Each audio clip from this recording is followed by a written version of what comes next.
अब आज की बहस का मुद्दा, क्या अखिलेश सरकार नरेंद्र मोदी सरकार की योजनाओं में रोड़ा अटका रही है? बनारस ने मुझे अपना बना लिया है।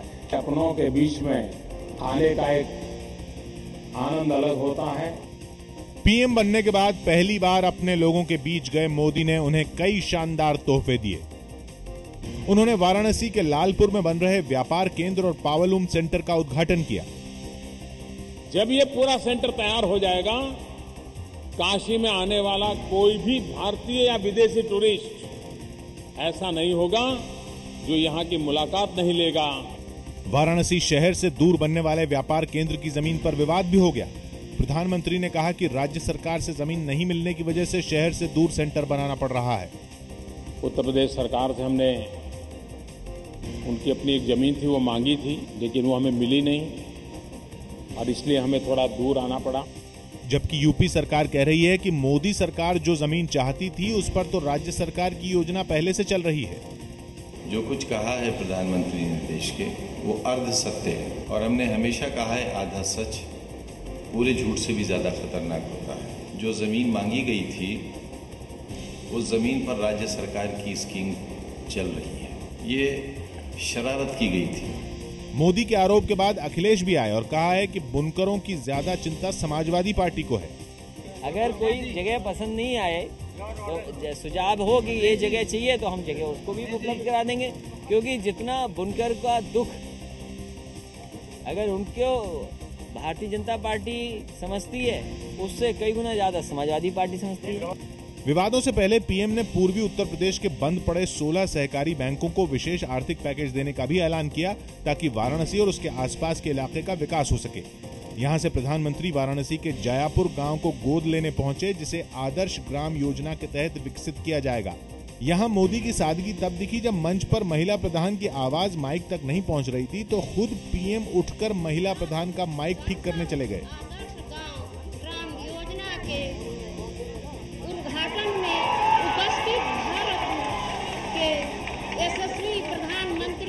इन सब के बीच यूपी सरकार आरोप लगा रही है कि इस गांव में मुस्लिम नहीं है, इसलिए इसे मोदी ने चुना।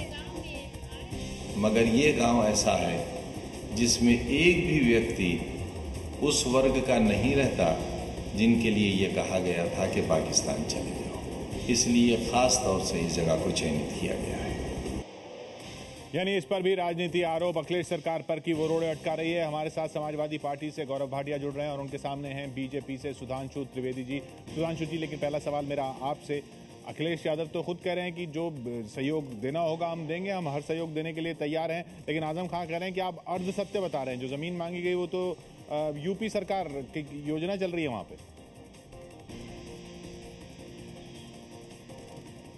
देखिए, क्या सत्य है क्या अर्ध सत्य है ये तो चुनाव परिणामों के बाद से ही स्पष्ट हो गया था।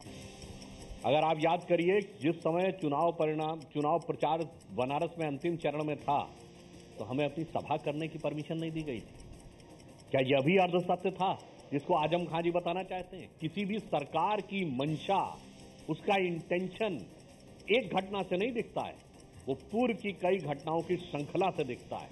मोदी जी सिर्फ वहां से सांसद के उम्मीदवार नहीं थे, प्रधानमंत्री पद के भी उम्मीदवार थे, देश के सबसे बड़े दल के प्रधानमंत्री पद के उम्मीदवार थे। और यदि प्रशासन उनकी वहां पर चुनाव के दौरान सभा सुनिश्चित नहीं कर सकता था तो प्रशासन की मंशा बहुत साफ थी। वैसा ही कुछ कार्य आगे के विकास के कार्यों को लेकर भी ऐसी उनकी मंशा रहे, इस संभावना से हम इनकार नहीं करते, क्योंकि वो स्वयं तो उन्होंने पिछले 2.5 वर्षों में विकास के अलावा कुछ नहीं किया। जब से वो सत्ता में आए सांप्रदायिक वातावरण ही बिगड़ता रहा है, कुछ ठोस कार्य नहीं हुए हैं, तो निश्चित रूप से हो सकता है उन्हें बहुत बेहतर न लगता हो और इस प्रकार की उन्होंने ऐसी कोई कार्य किया हो जो कि पहले भी वो करते रहे, हमारे कार्यों में बाधा उत्पन्न करते रहे, तो मैं उस संभावना से इनकार नहीं करता। अब मैं प्रधानमंत्री कह रहे हैं सही कह रहे हैं। जी गौरव। सबसे पहले मैं ये कहना चाहूंगा कि श्री अखिलेश यादव जी के जो शब्द हैं वो खुद जो है वो विकास का प्रतीक है और वो दिखाते हैं कि वो प्रधानमंत्री के पद की कितनी जो है रिस्पेक्ट करते हैं। उन्होंने आश्वासन दिया है कि अगर किसी वजह से ये ज़मीन जो है नहीं पसंद तो वो चिन्हित करे कौन सी ज़मीन है, और अगर वहाँ पे कोई और योजना नहीं आ रही तो उसको तुरंत कर दिया जाएगा। अब सबसे बड़ी बात यह है कि राजनीति क्यों हो रही है, ये समझिए कि प्रधानमंत्री को खुद मुख्यमंत्री ने रिसीव किया। अगर किसी भी वजह से ये जमीन जो है उनके पसंद माफिक नहीं थी और कोई और जमीन चाहिए थी, तो वो इस बात को मुख्यमंत्री जी से कह सकते थे और जमीन बदली भी जा सकती थी। लेकिन एक सार्वजनिक मंच से ये बात कहना, जब प्रदेश सरकार पूरी तरह से साथ विकास की बात कर रही है, और इसी सरकार की क्यों, इससे पहले यूपीए की सरकार ने रेल कोच फैक्ट्री के चक्के बनाने के लिए जब जमीन मांगी तो भी श्री अखिलेश यादव जी ने दी। तो मैं ये कहता हूं कि आप विकास के नाम पे राजनीति मत करिए, बातें मत करिए, लेकिन अब लोग चाहते हैं कि असली काम हो, और वहां पे भाजपा सरकार कहीं ना कहीं विफल साबित हो रही है। और इसका प्रश्न जो है आज भाजपा को देना है, उत्तर भाजपा को देना है। सुधांशु जी,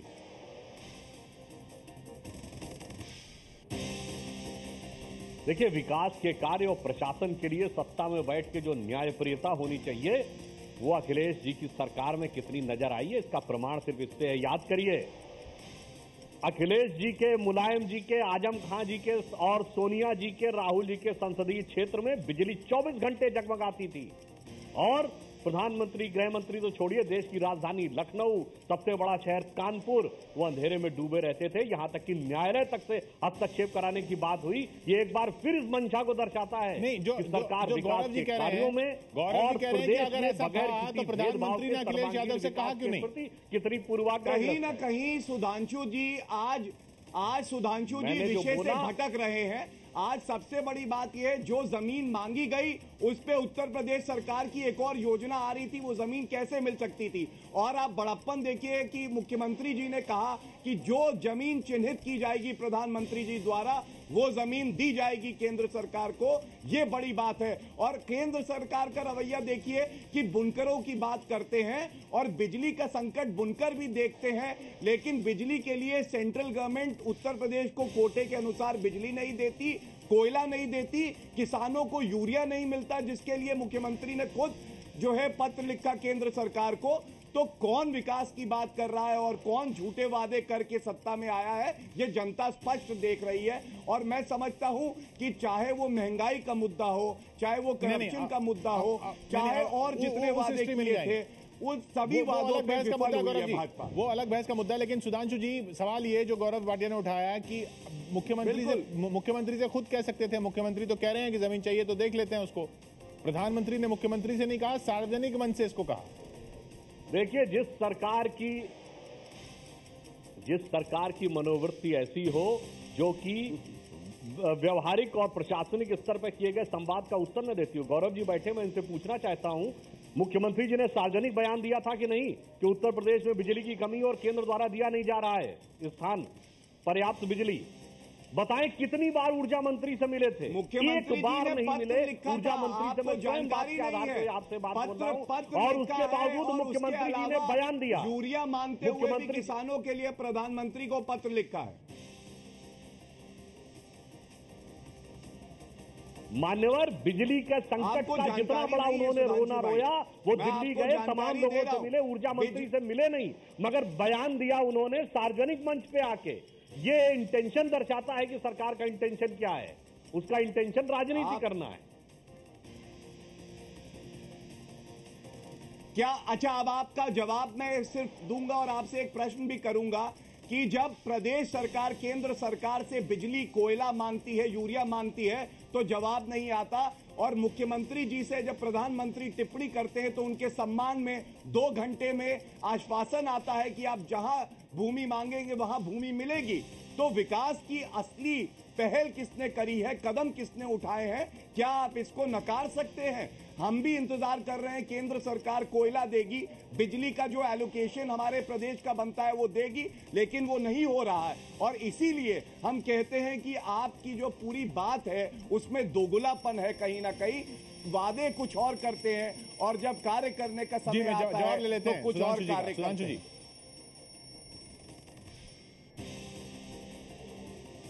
देखिए, केंद्र सरकार ने उत्तर प्रदेश के लिए जिस प्रकार की मांग की गई है, तदनुसार सभी को मांग दी है। अगर आप आरोप लगाएं तो जम्मू कश्मीर से लेके आसाम से लेके और जो आंध्र प्रदेश में तूफान आया सभी लोगों ने उस प्रकार की मांग की कि साहब हमारे हिसाब से नहीं प्राप्त होता। परंतु मैंने फिर एक बार बात कहता हूं, कितना प्रयास किया है प्रदेश की सरकार ने, कितनी बार मिलकर अपनी बात को कन्विंस करने का प्रयास किया है।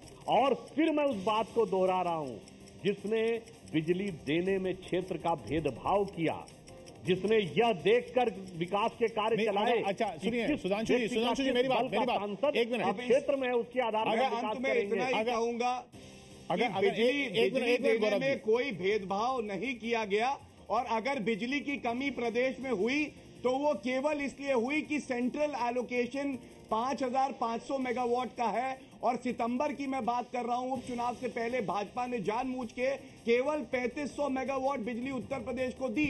अगर बिजली का संकट आया और जनता को दिक्कत हुई तो वो केंद्र के सौतेले व्यवहार की वजह से हुई। और जहां तक उत्तर प्रदेश सरकार की बात है तो चाहे एम्स हो, चाहे वो सीआरपीएफ के कैंप्स हो, जी मैं रोक रहा हूं आपको। सुधांशु जी सरकार क्या अगर आप कह रहे हैं भेदभाव हुआ बिजली के आवंटन में, तो क्या उस भेदभाव की वजह से कोयले के आवंटन में आप भेदभाव कर रहे हैं? क्या आप ये कहना चाहते हैं?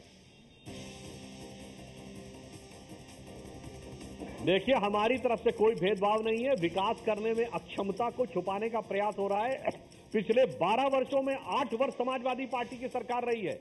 ये बताएं कि इन्होंने ऊर्जा उत्पादन के लिए क्या किया। इन्होंने दादरी के पास कितना बड़ा प्रोजेक्ट पिछली बार बड़े ही पॉम्प एंड शो के साथ खोला था, अंबानी ग्रुप के साथ मिलकर। कितना प्रोडक्शन हो रहा है उसमें से?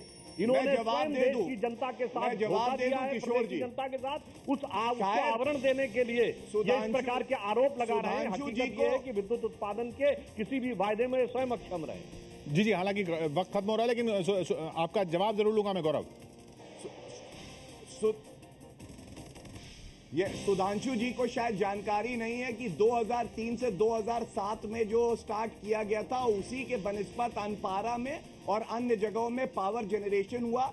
कैप्टिव पावर जनरेशन जो शुगर मिल्स कर रही हैं वो भी समाजवादी पार्टी की पिछली सरकार की पहल थी और अभी भी जो नए यूनिट आएंगे, कमीशन होंगे पावर प्लांट, वो भी समाजवादी पार्टी की ही वजह से हैं। लेकिन राजनीति सिक्योरिटी पे भी होती है कि संगीत अच्छा चलिए गौरव जी, नहीं और माननीय मुलायम सिंह यादव बहुत ज्यादा भटक जाएंगे, बहुत ज्यादा भटक जाएंगे आज के मुद्दे की बात, बहुत ज्यादा भटक जाएंगे। वक्त तो खत्म हो गया। गौरव, मेरा आखिरी सवाल आपसे है। आजम खान साहब कह रहे हैं कि प्रधानमंत्री ने जो गांव आदर्श ग्राम योजना के लिए गोद लिया है वो इसलिए लिया है क्योंकि उस गांव में कोई मुस्लिम परिवार नहीं है। ये किस तरह की राजनीति, ये किस तरह की सोच है?